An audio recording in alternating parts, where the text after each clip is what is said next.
Hello, everybody. I hope you survived the last week of my first lecture. Hope it wasn't too tough on you. Today's lecture, as I look at my steady calendar here, is for Monday, January the 10th, 2022. This week's topic is diplomacy, okay? And hopefully that becomes enjoyable for you. Like the whole course is enjoyable, I hope, okay? So without further ado, let me go to the material.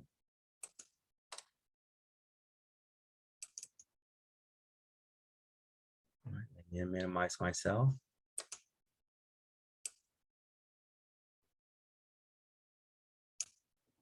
Okay. And I usually go to the slideshow and then from the beginning.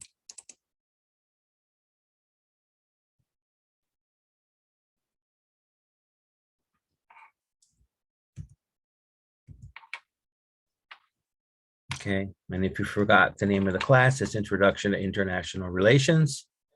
I didn't mention that it was week 2. I stressed that it was for January the 10th. There we go, ready to hit that material. Okay. All right. So I want to buckle my shoe.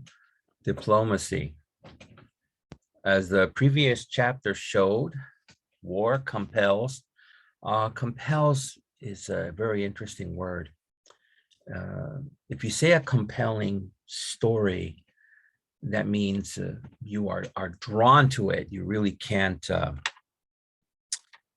turn away from it. So usually like sad stories or biographies are very compelling. People want to watch and say, oh, I share that situation. So as the previous chapter showed, war compels, and it does. People see war and they can't look away and they can't look at the same time. And this focuses public attention, and it leaves a clear mark on human life and is responsible for shaping our world. So yes, all these wars that have been fought, countries that have been taken over or countries expanded, changes life for everybody involved in the situation and even people outside of it.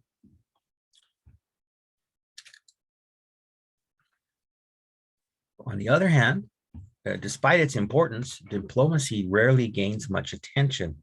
Now, what they're talking about there is when, if you watch the news and then they say, oh, these countries talked in the United Nations, a lot of people, at least Americans, don't pay attention to it. And they discussed this and they discussed that and the rights of one country. And a lot of people just go, oh, that's diplomacy. I'm not really interested, right? But important things are happening.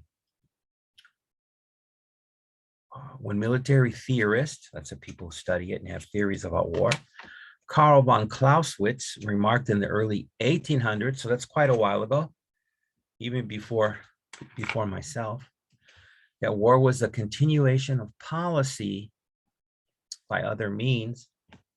He sought to normalize the idea of war in modern politics. Okay, normalize. Remember that term.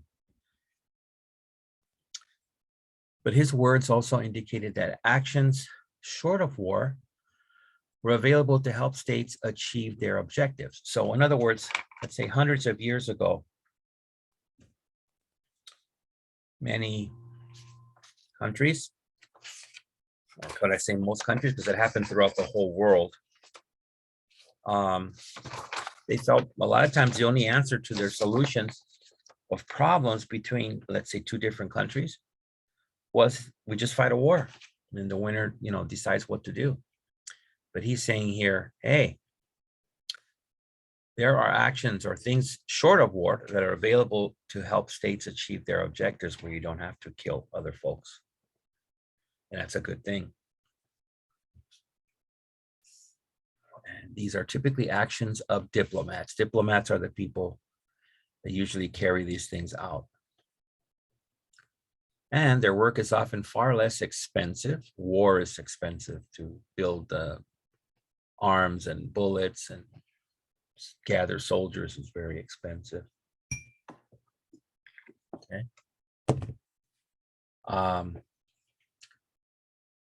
and far more effective many times, much more predictable a strategy than war. Yes, war is a very unpredictable strategy, and a lot of times, or most times, unnecessarily people get killed. It's terrible.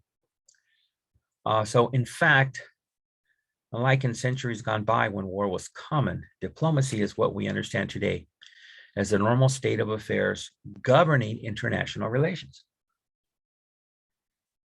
And in the modern era, diplomacy is conducted not only between not only between nation states, but also by a range of non-state actors. Yes, you heard that term correctly, actors, such as the European Union and the United Nations. Okay, that's right. So on this first page, I have a question, right? Knock these questions out as quick as I can, and we'll be on our way to finishing.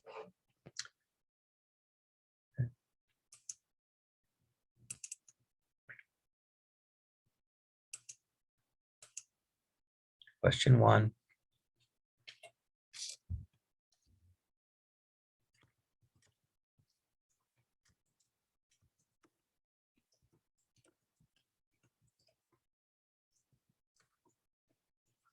Oops. Maybe if I could spell correctly, it would help.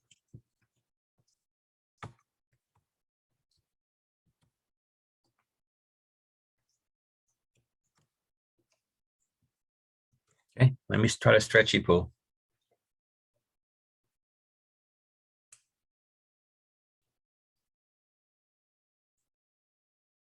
Yay, I did it. Okay, question 1. What do we understand about diplomacy today? And again, like I mentioned, specifically to my new students, my older students now, I try to give keywords in the question that if you look in the reading, once you see the keywords, you can find the answer easily, okay? I'm always trying to make your lesson a little more easy, a little more digestible, so you can do well on the test. My goal is, unlike when I went to school, a lot of teachers love to fail a certain amount of students. That's never been my goal, right? I rather have a lot of students, most of my students, if not all, do well. All they got to do is pay a little attention. That's it. So go ahead, try and get that, answer that.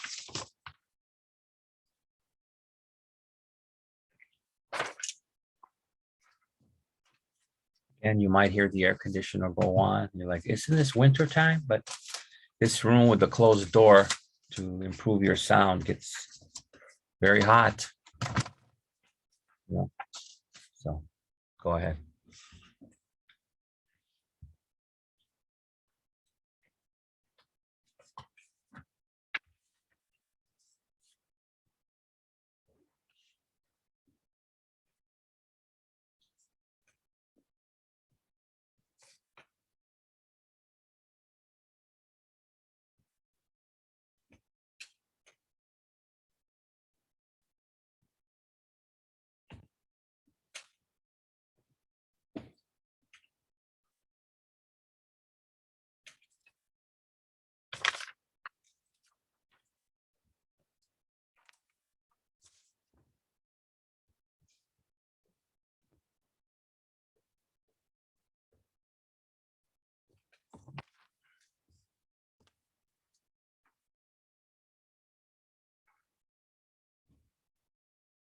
Okay, think you got that?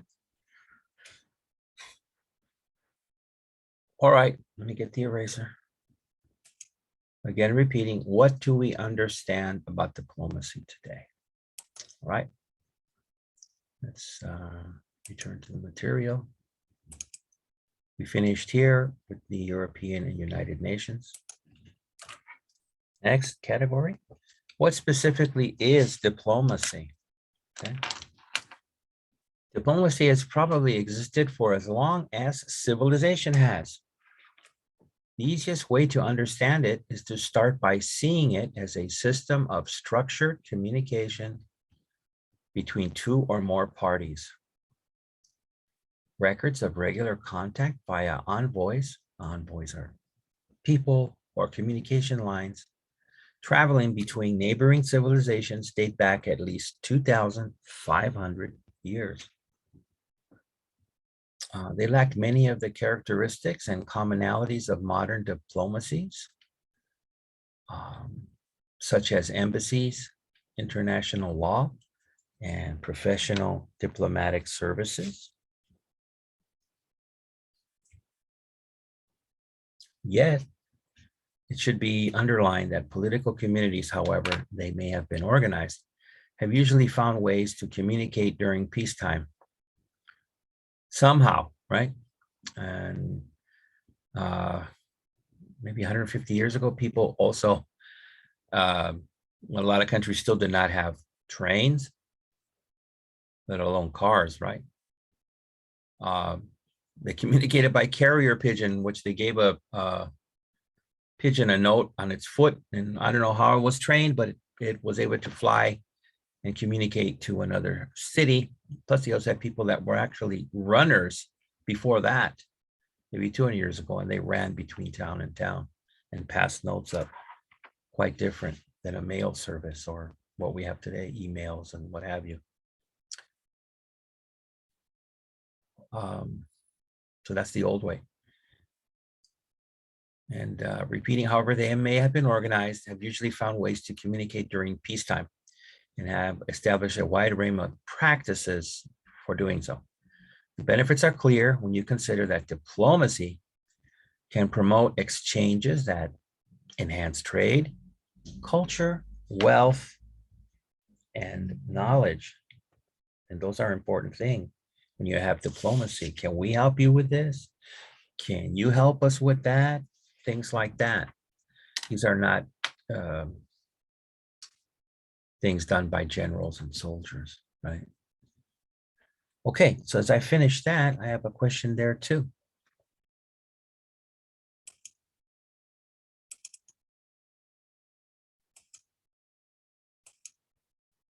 Question 2. My questions are not short. I got to do work. I'm trying to give you short answers. I better stop doing that. Folks, I don't need a mark there.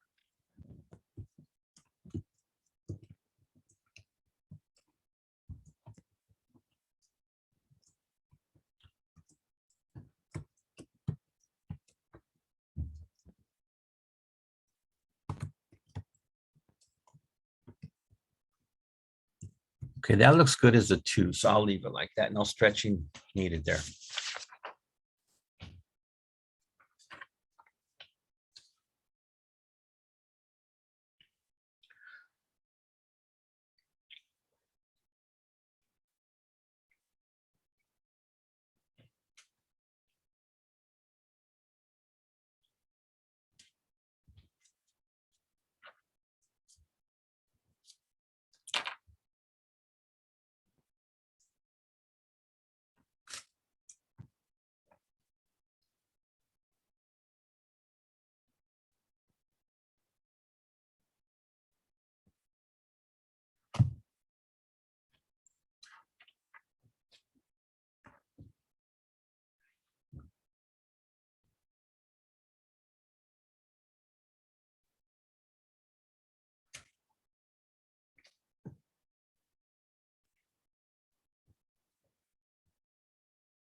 Okay, I think you got that. It's a pretty straightforward answer. It's a little bit, well, actually, these were not too short of answers. You needed a couple of sentences. I'll give you a little bit, a couple more minutes.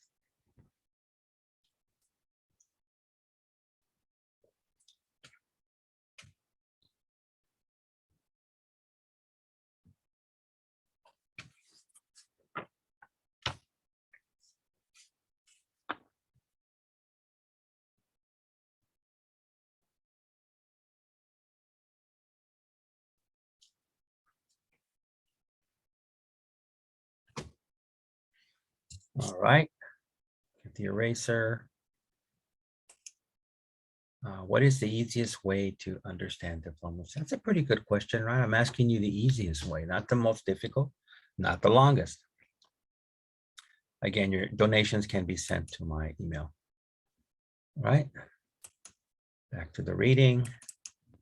We ended down here, enhance trade culture, wealth, and knowledge. You make sure and set up for the next part.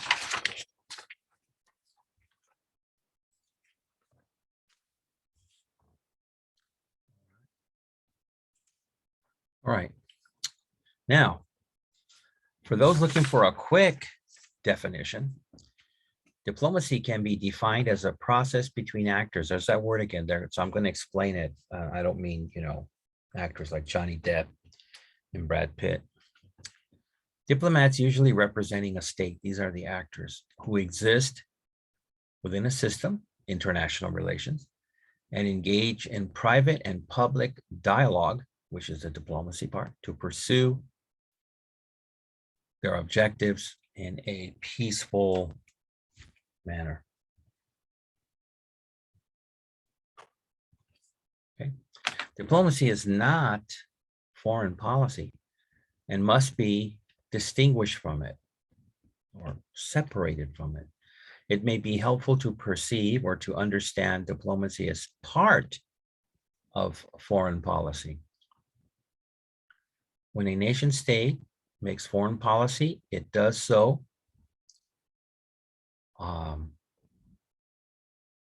for its own national interests. And these interests are shaped by a wide range of factors, not only one thing. In basic terms, a state's foreign policy has two key ingredients, okay? Its actions and its strategies for achieving its goals, the interaction one has with another is considered the act of its foreign policy. The act typically takes place via or by interactions between governmental personnel through diplomacy. To interact without diplomacy would typically limit a state's foreign policy actions to conflict, usually war, but also via economic sanctions or espionage. In that sense, diplomacy is an essential tool required to operate successfully in today's international system. Okay, before I go on, let me put a question in there. I'd love to do that.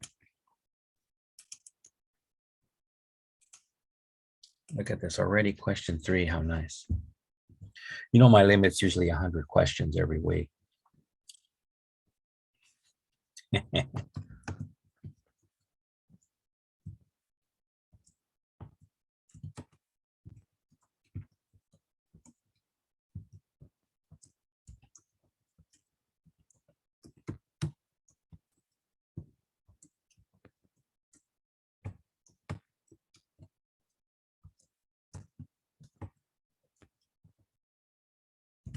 Okay, so this is kind of like a mini list. Name a state's, meaning any state, not just one. 2 key ingredients for foreign policy. So give me 2 things. Okay, what are the 2 ingredients? Go ahead. It's getting hot.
Okay, you think you got at least one of those? Go ahead with the other one.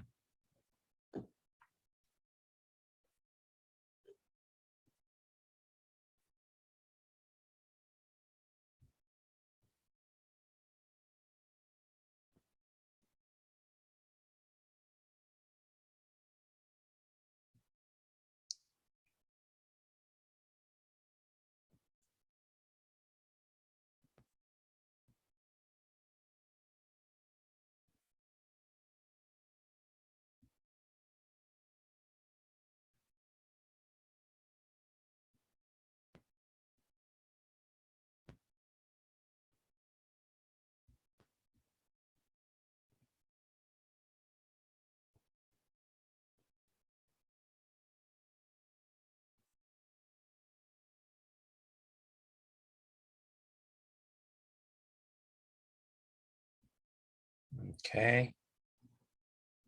You probably have that by now.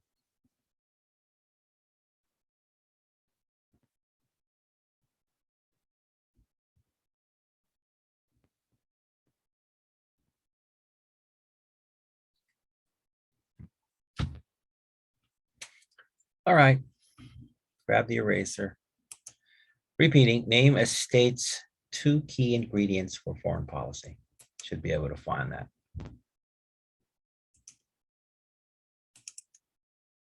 Okay, so we ended here in today's international system. So let me continue. In the modern context, then, a system dominated by states, which is what we talked about last week, states, we can reasonably regard diplomacy as something being conducted for the most part between states. Yes, that is true. In fact, the applicable international law that governs diplomacy, the Vienna Convention on Diplomatic Relations, 1961. Should I ask that question in the midterm? I try to keep you guys away from dates as much as possible, but we'll see. Maybe not. Only references states as diplomatic actors. Again, actors. I guess they call them actors because sometimes these people that come up to speak for countries, they're not always telling the truth. And an actor's job is to make you believe something that is not true. I think that's why they call them actors. Yet the modern international system also involves powerful actors that are not states, not states. These tend to be international, non-governmental organizations, INGOs, and international governmental organizations, IGOs. That materially shaped diplomacy in these cases, highlighted later in this chapter. We won't go too much into that, just a little bit, because I want you to get the, as they say, the gist or the center meaning of the diplomacy. Just like last week, I concentrated on the meaning of states. And the range of INGOs, such as Greenpeace. So if you don't know what Greenpeace is, there are those green ships that are out there trying to save the whales from countries that are possibly overfishing the seas, right? Killing too many whales. And that's an INGO. And they have meaningful advanced progress towards treaties. You know, those are like contracts between countries and agreements in important areas tied to the health and progress of humankind, such as international environmental negotiations. Okay, continue here.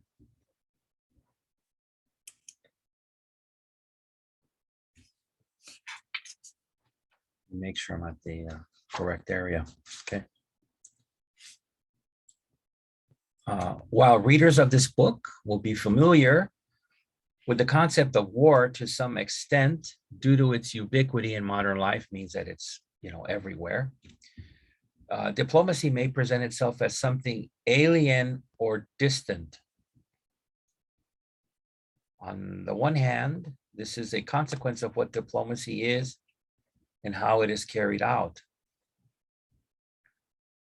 Diplomacy is most often an act carried out by representatives of a state or non-state actor. Again, those IGNOs, usually behind closed doors, right? We usually don't see that what goes on Only in rare cases do they show a small clip from the European Union or United Nations. Most of it we don't see. In these instances, diplomacy is a silent process working along in its routine and often highly complex form carried out by rank and file diplomats, which they nondescript, it's like cookie cutter, same thing, diplomats and representatives. This is perhaps not the best place to shine a light on diplomacy for beginners, right? It's very tricky. That's why I want to give you the meat of the lesson. On the other hand, sometimes the public are presented with briefings, statements, or more rarely, full disclosures of a diplomatic matter. These usually drift into the public consciousness when they involve critical international issues, and that's when they usually show that on TV, and draw in high-ranking officials, right? Someone like Kim Jong-un's representative or something. We don't get to see the low-level stuff. We get to see the real dangerous high-level stuff. Because they do get headlines and work their way into the history books. Examples drawn from this type of diplomacy are used in this chapter to offer a more palatable access point. Palatable means something you can taste, or they're inferring that you can understand it. So, you know, that's the deal, mobile. So I'm at the end of that. So, you know, I gotta have another question. A little bit longer than what we're used to today. Do they have the pencil? No. Okay. Question 4.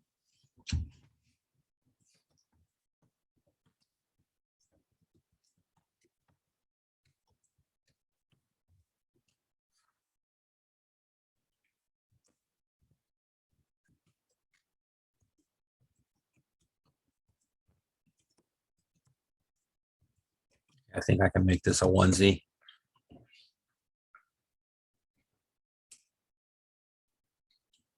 Yes, sir. How is diplomacy most often carried out? Again, this might be a key word for you finding the answer, so go ahead.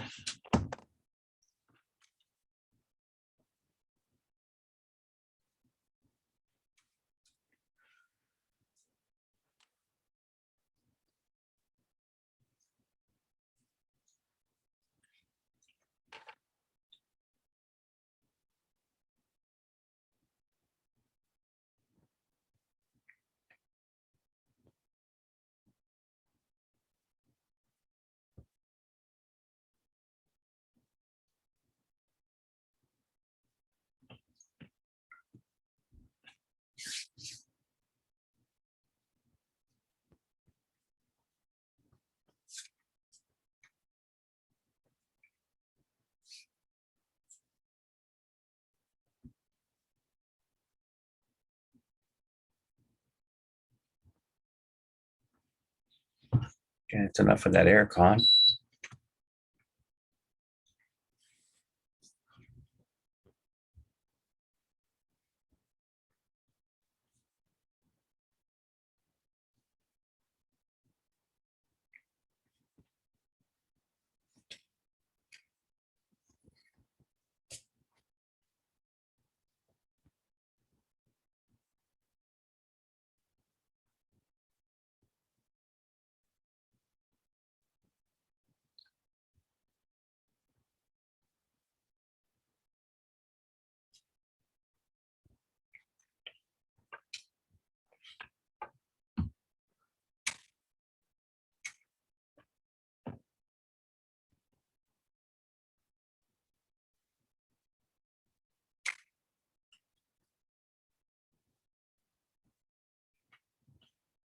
Okay, you think you're doing good there?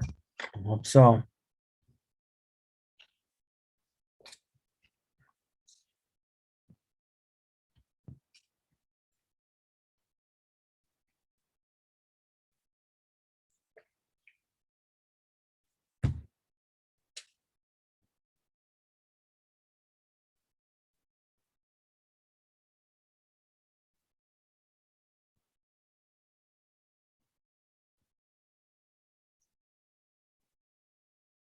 All right. I think there should be enough time for that one.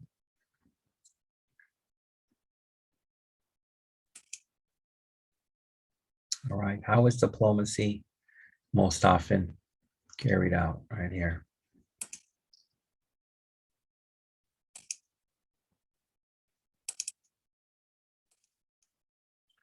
Okay, so our last word was a palatable access point. Let's see where we go next.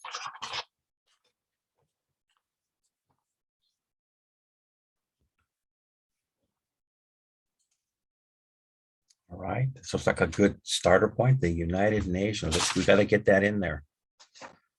Okay.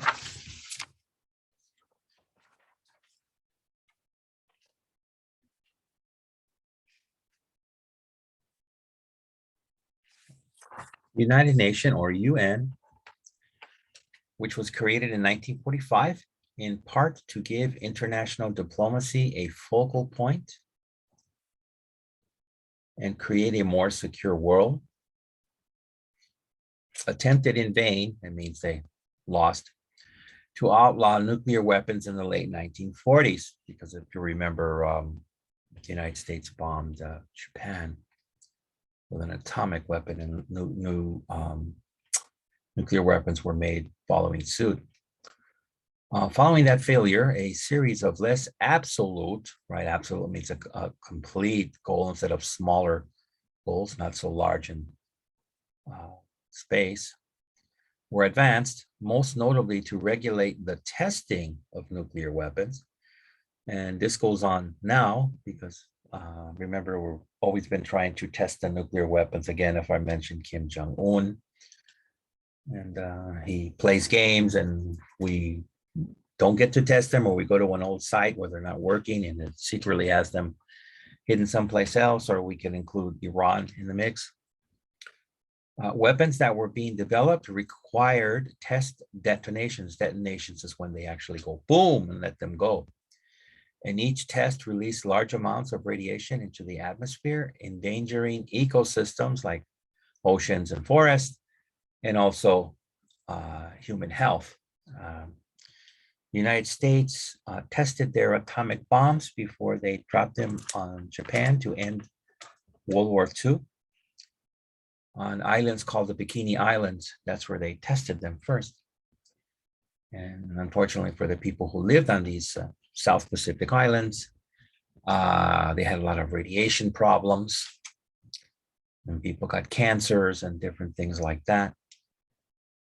And they were not even bombed. It was way out in the ocean, but the radiation traveled onto the islands. Also, other strange things like fishes in trees and other. If you go on YouTube, you'll see some strange stuff. Just look for Bikini Island, 1940s. By the late 1950s, high-level diplomacy under a United Nations framework had managed to establish a moratorium. That's kind of like a death sentence, or here we call it a suspension. It means it can stop for a while on nuclear testing by the United States and the Soviet Union, because they were the second country to develop this ability. However, by 1961, a climate or atmosphere of mistrust and heightened tensions, so tensions got stronger, between the two nations caused testing to resume. 1 year later, in 1962, the world came to the brink, or which means the edge, of nuclear war in what is now known as the Cuban Missile Crisis, when the Soviet Union sought to place nuclear warheads in Cuba, a small island nation in the Caribbean, less than 150 kilometers off the southern coast of the United States.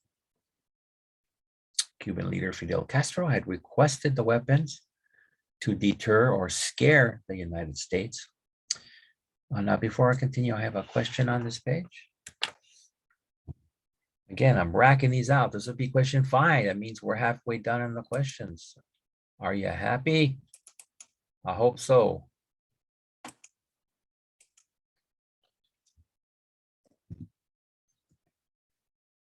Okay, question 5.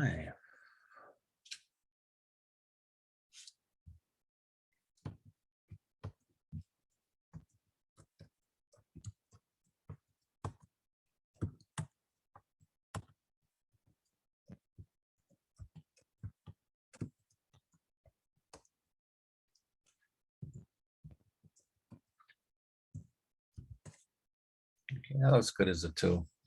Why was the United Nations created in part? Okay. If you look for the in part, you'll find your answer. Okay, so give it a go.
Doing okay there? Think you got that?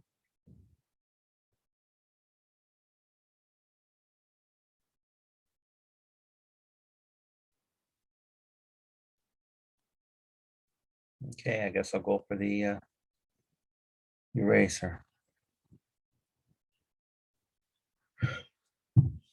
All right. Repeating, why was the United Nations created in part? I think I'm getting slappy. What's wrong with me? Okay.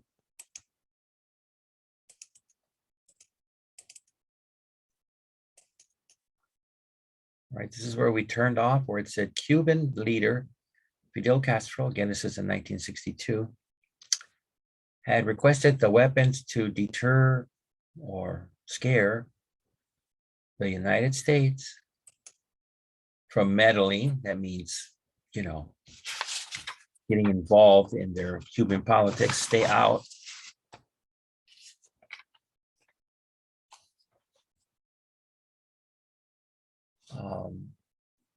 Following a failed US-sponsored invasion by anti-Castro forces in 1961. Yes, they sent a small group of soldiers to invade Cuba, and it failed. They were killed and then captured.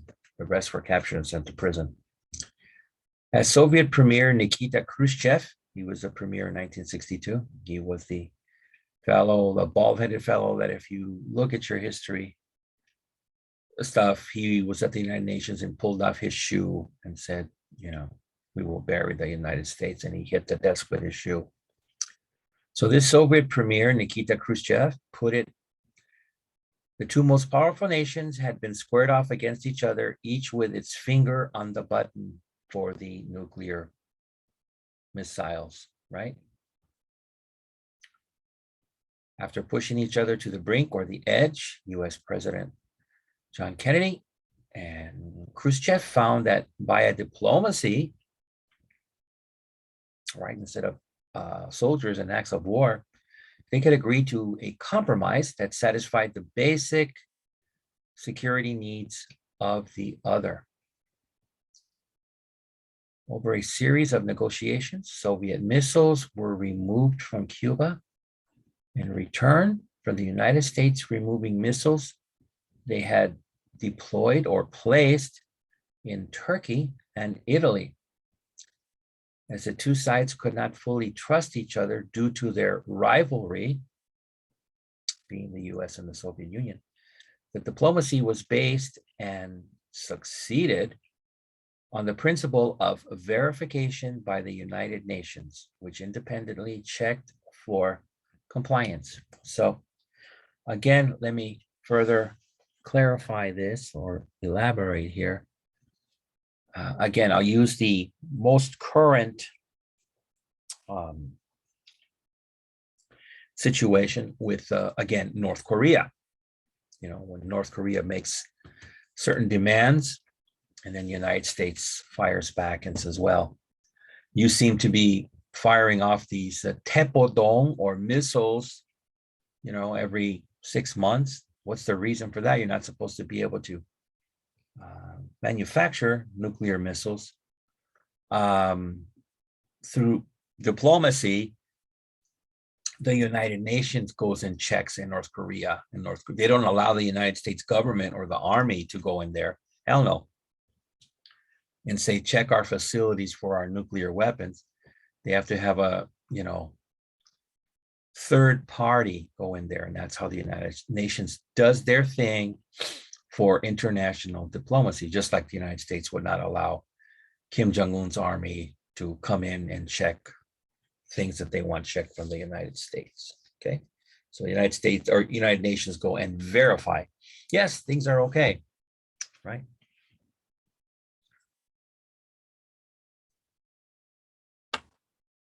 All right.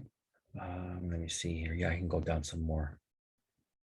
Once the immediate crisis was over, was resolved, which means over, high-level diplomacy continued. Neither nation desired such a dramatic breakdown in communications to occur again. And that's what had happened in the past when countries just easily and quickly go to war. So a direct hotline was established, or phone line, linking the Kremlin, which is the government office in Moscow, and the Pentagon in Washington, D.C. And that's where the CIA is at also. Building further on the momentum, in July 1963, the Partial Test Ban Treaty was agreed, confining nuclear testing to underground sites only. Okay. Again, that's so that we don't have a continuation of Bikini Island and local citizens are affected by radiation and the horrors that come after that, like cancer and mutations. It was not a perfect solution, but it was progress. And that's what I'm saying before when they talked about the absolute terms. A lot of times you have to take things step by step. And in this case, it was driven by the leaders of two superpowers who wanted to de-escalate a tense state of affairs. So de-escalate means give a situation less stress, less tension, right? Although early moves to regulate nuclear weapons were a mixed affair, mixed means there was some success and there was some areas where they failed. Remember that. The faith that Kennedy and Khrushchev put in building diplomacy was pivotal, or the important crossroads point in the course of the Cold War. And the Cold War was, the United States did not fight Russia or the Soviet Union as it was known at the time at a real war with tanks, but they fought with spies and many people were killed. So that's why they call it a Cold War. And this facilitated further progress in finding areas of agreement. And remember that too. This facilitated means made it easier to find further progress. In the years that followed the Cuban Missile Crisis, Cold War diplomacy entered a high watermark phase, which means a high point, in what became known as a period of détente, which is a French term, between the superpowers as they sought to engage diplomatically with each other on a variety of issues, including a major arms limitation treaty. In that climate, progress was also made on nuclear proliferation, which means trying to stop people from amassing, as they say, or building um, many, many missiles. Okay. So I've got a couple of, I went longer on this reading, so that means I got a couple more questions.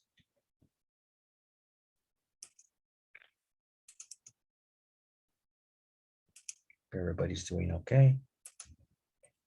But I would say, are you struggling through the winter? But LA is not really a winter city.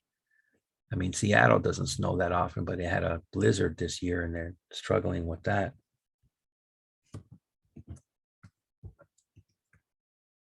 Oh, sorry. Again, my spelling is slipping here.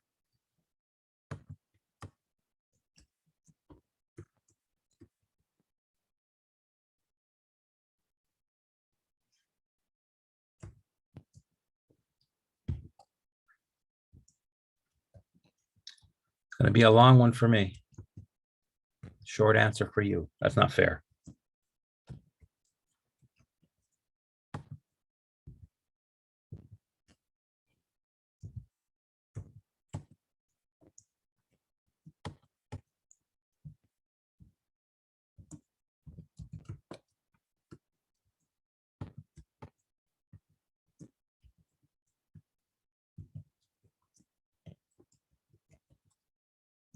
Okay, I'm not even going to mess with that. That looks good as it is. Who independently, now I don't mean a person, right? Organization. What did I say? INGO. Hint, hint. Who independently checked on the US Soviet Union, both countries, over the Cuban Missile Crisis? So have at it. Go to it. Who was this organization?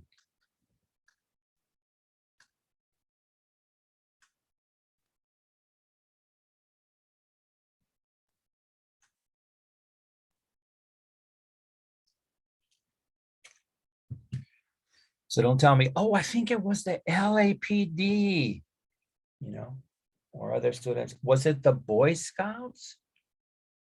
And then they took the Girl Scouts and they sold cookies. Who checked? Come on, no silliness.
Doing okay there.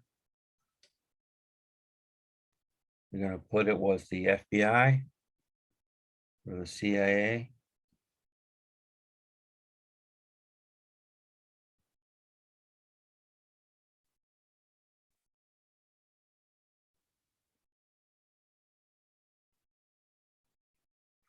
Okay. I think you got that there.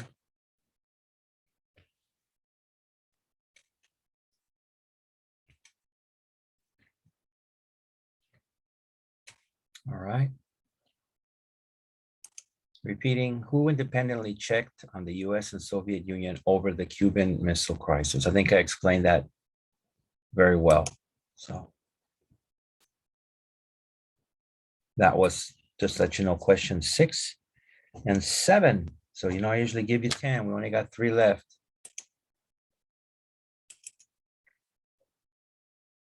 All right, so this is where we ended on nuclear proliferation on our reading. Make sure we're on the same page here. Want to get us lost at the end? Extend your time. No, senor. Okay. Much like the resolution, so now we're going to compare it to something more recent, even though it's old now too, of the Cuban Missile Crisis. The key to the success of the diplomatic strategy, what I'm talking about here is the US and Iran issue that happened. Underlining the agreement was to focus on verification, same thing, right? Verification, rather than the seemingly impossible goal of establishing trust. Sometimes that's never happened, right? You can get things done without that. The diplomats labored or worked hard in one area where a resolution was possible. Remember, one area, okay? Not the absolutes like before. And found a way to make it acceptable to both sides. For Iran, this overtly involved the phased removal of punitive economic sanctions that had been sponsored by the United States, and also the tacit removal of any direct military threat. So the United States does that. They say, hey, we'll just put economic sanctions against you. It makes it hard for you to get things that you need, and they'll make you suffer without trying to fight a war and kill people.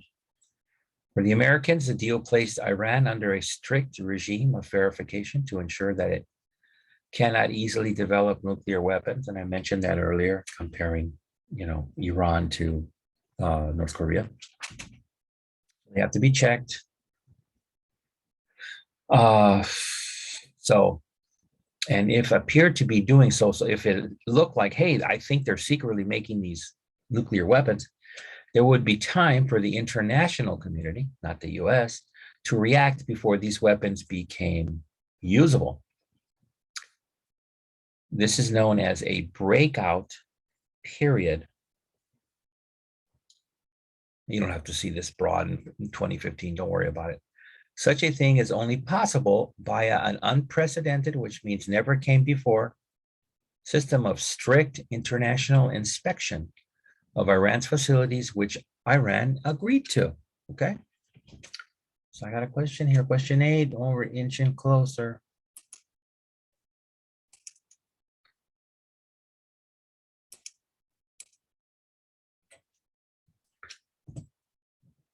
Oh boy, another long question from me, probably a short answer for you.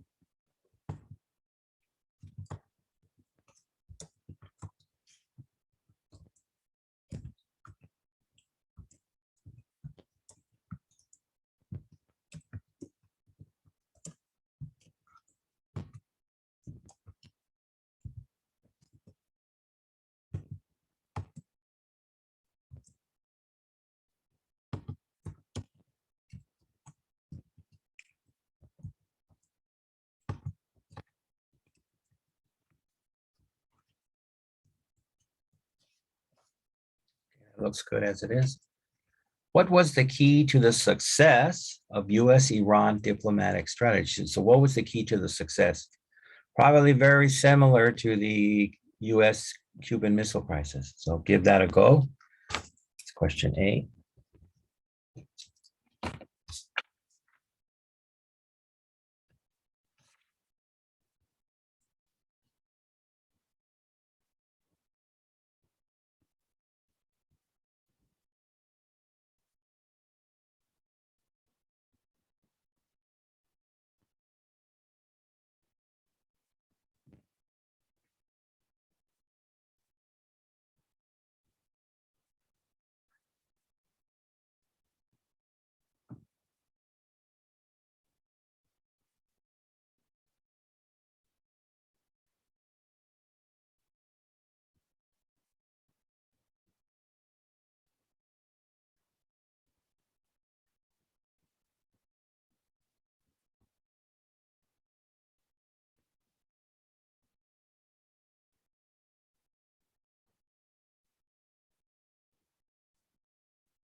Okay, think you're doing well there.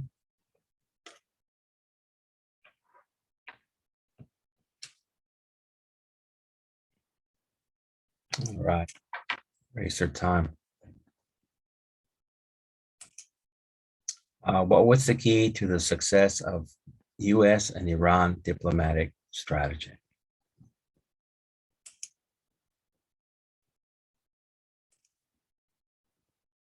Material. Again, we ended with which Iran agreed to.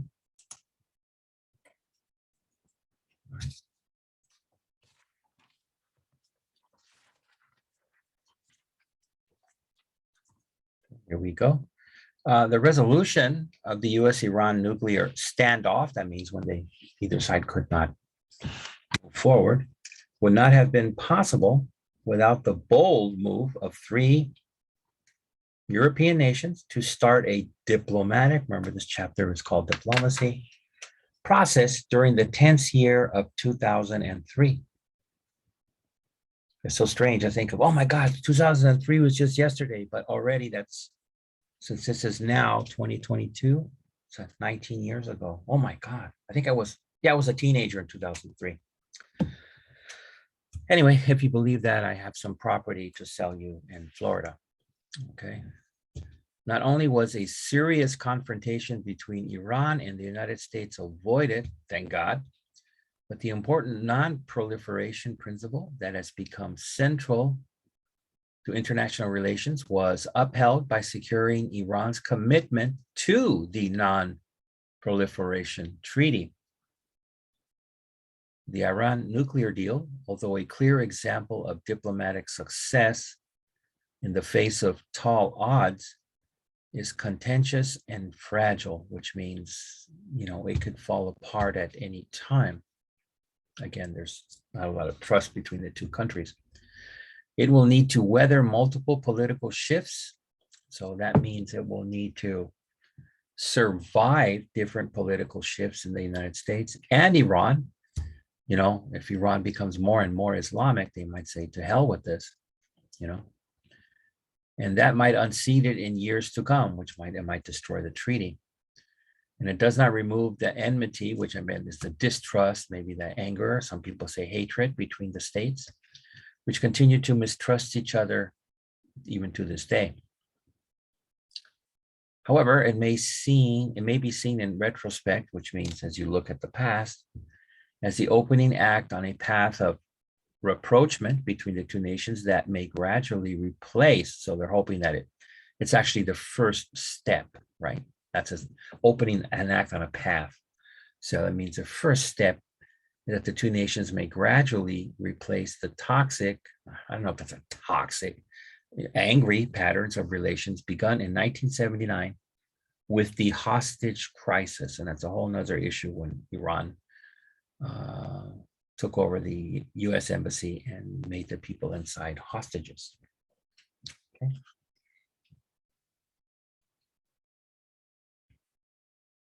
So let me see, should I do a little more?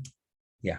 Even if the United States and Iran resume a path of confrontation, which means a situation where they're ready to fight, it does not take away the triumph or the success of diplomacy in this case. With nuclear weapons in the Middle East prevented from proliferating or growing, mass accumulation during a critical period, and an alternative offered, the diplomacy, to what might have been a major war. Okay, so I've got a question in there. And unfortunately for me, it looks like another long one.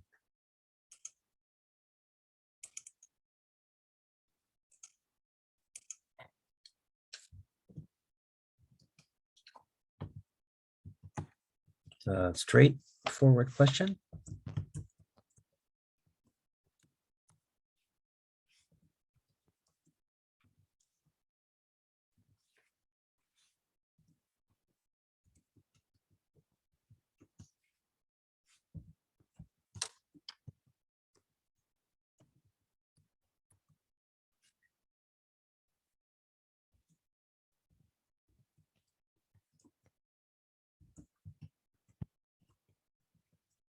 I think I should make this a Tuesday. Let me see. Won't take much. There we go. Question 9. What was started in 2003 to resolve or find a solution to the U.S.-Iran nuclear standoff? What was started? And that's question 9.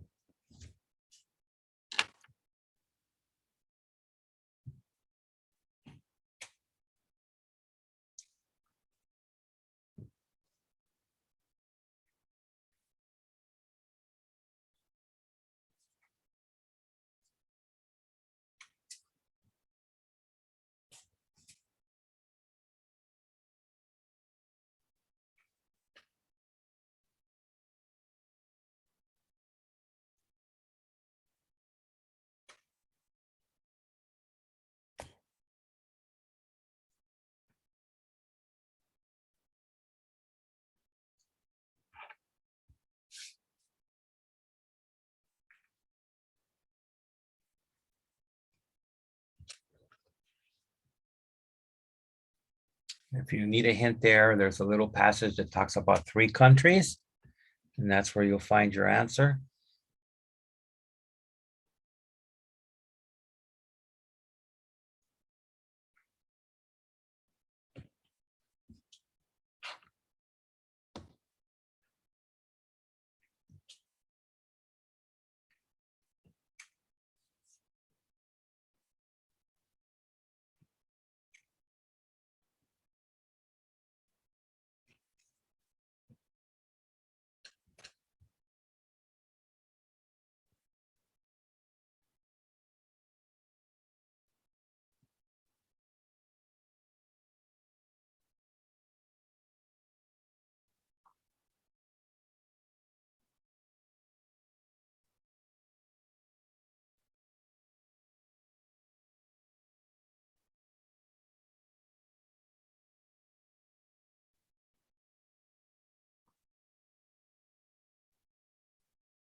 Okay, think you got the answer on that?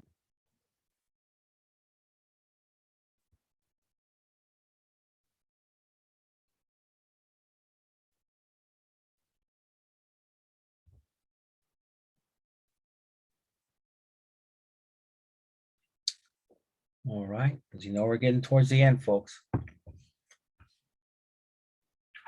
All right. Repeating, what was started in 2003 to resolve the U.S.-Iran nuclear standoff?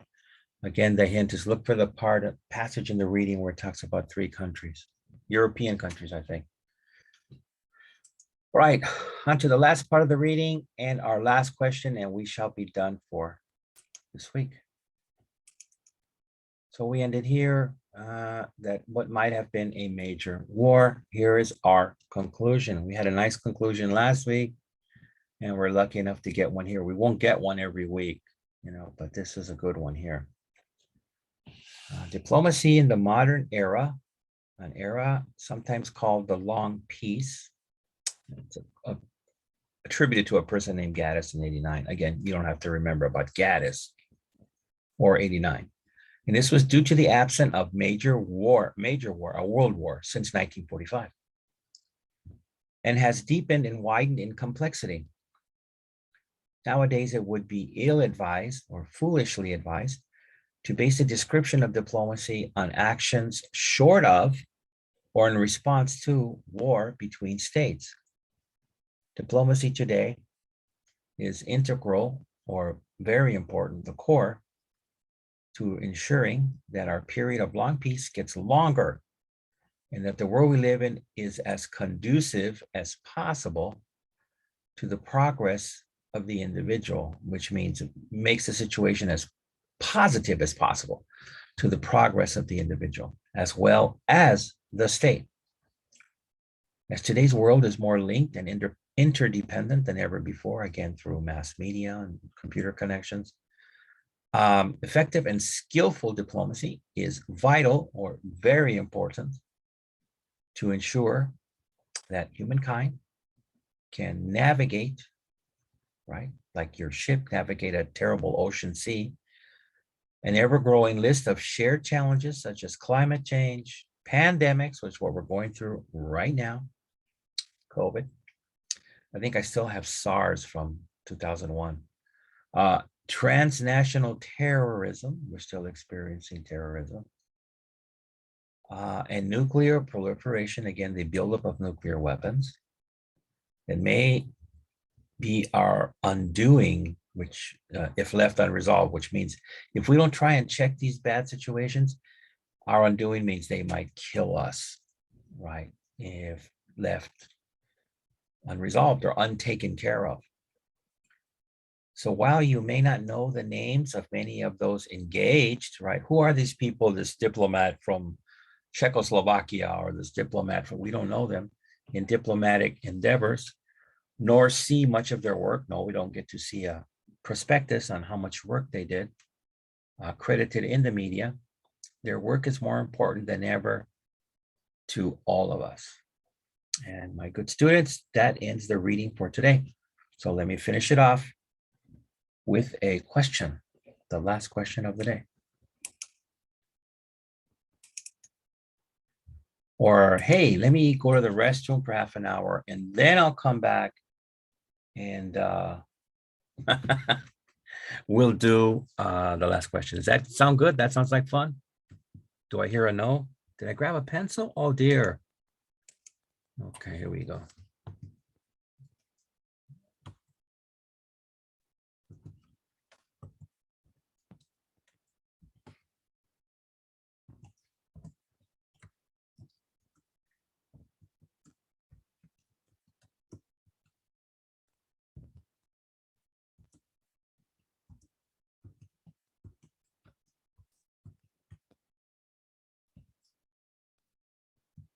Do you want to see if I can make the very last one a onesie?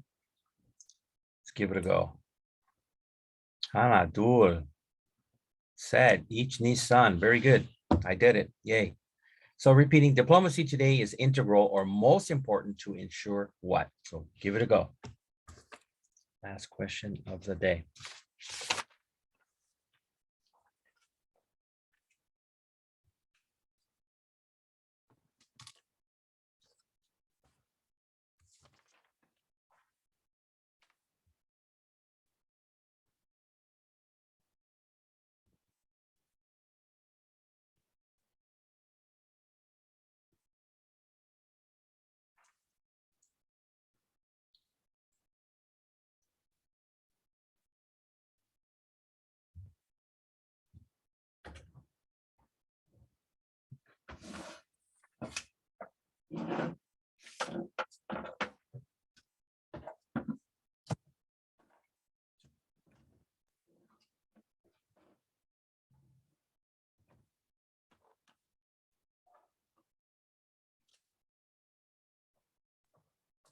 You think you got a grip on that? That should be right at the end of the reading.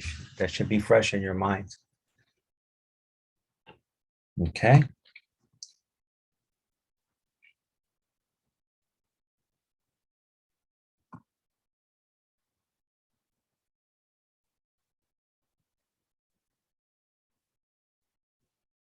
Okay, let me go for the eraser and end this for the day.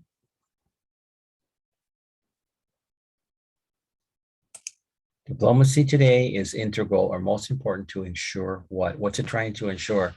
That I don't get a flat tire on my car? No, something more important than that.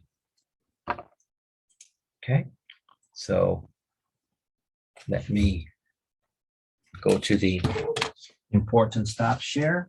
Hold on. Gonna open this door. Well, I guess I won't. It gets so high. I don't want to turn the air on again. The bill is expensive. So let me just hit the switch. Switchy poo. Stop share, and you'll see me again. There I am. Hey, okay. Right. Oh, that me with no glasses. Put them on. So that ends it for this week. Again, scheduled for January the 10th. Okay. And have a good week, and I shall see you next week. All right. Bye-bye.